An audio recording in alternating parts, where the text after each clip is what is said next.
Smart ఫోన్లు ఉంటే data తప్పకుండా ఉండాల్సిందే. ఎందుకంటే సమస్త సమాచారం ఇప్పుడు అందులోనే దొరుకుతుంది కాబట్టి.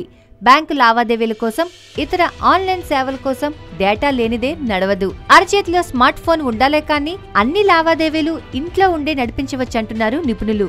అందుకనే వినియోగదారులు కూడా చాకచక్యంగా వ్యవహరిస్తున్నారు. ఉచితంగా లభించే పబ్లిక్ వైఫైలు వాడితే రిస్క్లో పడతారని నార్టన్ సంస్థ నిర్వహించిన వైఫై రిస్క్ సర్వేలో తేలింది. అయితే ఎక్కువగా స్మార్ట్ ఫోన్ వినియోగదారులు వైఫై సౌకర్యం ఉంటేనే హోటల్, రెస్టారెంట్, బస్సులలో ఈ సౌకర్యం ఉన్నవాటికే ప్రాధాన్యమిస్తున్నారంటున్నారు. 82% హోటల్, 67% ట్రాన్స్పోర్ట్ హబ్, 62% మంది వైఫై ఉన్న రెస్టారెంట్లకు వెళ్లడానికే మొగ్గు చూపుతున్నారంటున్నారు. ఇలా ఫ్రీ వైఫై స్పాట్లకు వెళ్లే వినియోగదారులలో 74% మంది భారతీయులు తమ వ్యక్తిగత సమాచారం ఇచ్చినా పర్వాలేదంటున్నారట. మిగతా వారు సైబర్ క్రైమ్స్ కు సులువుగా అవకాశం కల్పించినట్టవుతుందని అంగీకరిస్తున్నారంటున్నారు. వర్చువల్ ప్రైవేట్ నెట్వర్క్లు ఈ విషయం ఓ పూర్తి భద్రతనిస్తుందని నమ్ముతున్నారంటున్నారు. కానీ 54% మంది దీన్ని అసలు వాడనే వాడరు.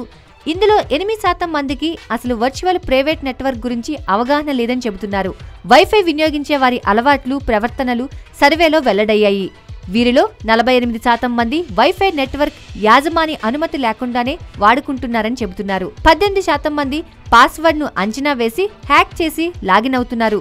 31% మంది అశ్లీల చిత్రాలు, వీడియోలు, సినిమాలు డౌన్లోడ్ చేస్తున్నారు. కేవలం ఇందుకోసమే కాకుండా తమకు వచ్చిన సందేహాలను నివృత్తి చేసుకునేందుకు ఇతరత్ర సమాచారానికి వైఫై వినియోగిస్తున్నారు.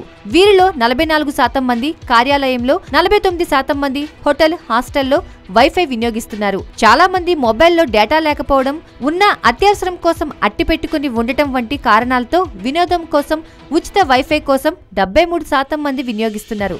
ఇక వీరిలో 35% మంది 3 నిమిషాల ప్రకటనలు చూస్తుండగా 19% మంది ఈమెయిల్స్ పరిశీలిస్తున్నారు. 22% మంది వ్యక్తిగత ఫోటోలను షేర్ చేసుకుంటున్నారు.